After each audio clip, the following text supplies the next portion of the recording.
So it is actually my personal opinion.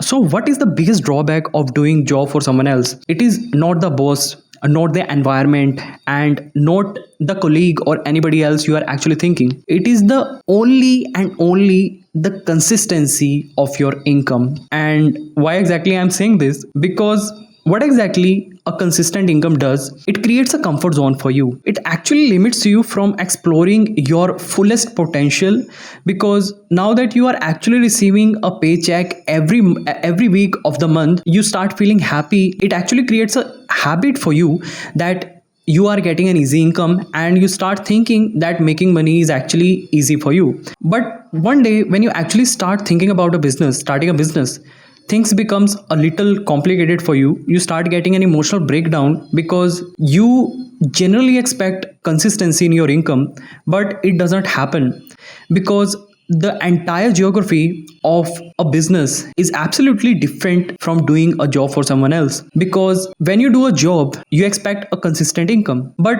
when you are running a company, you are doing a business, you expect scalability in your income. You want a progressive income, an income that actually grows per year. But as a business owner, how can you actually confirm that scalability? How exactly can you actually visualize that? Because when you do a job, you have a clear idea that if I am able to deliver this work before the deadline, if I am able to meet everything that my company actually expect from me, then you can expect a consistent income or some promotions as well. But when you do a business, what you should focus on, it is not your product, not your service, not your income, and not your bank balance. All these things comes later. The only thing that must come first is your customer, because it is only that customer, it is only that client who is going to pay your bills every month. And it is exactly these customers who will ensure a consistency in your income stream, who will actually ensure a steep rise in the revenue stream which you are trying to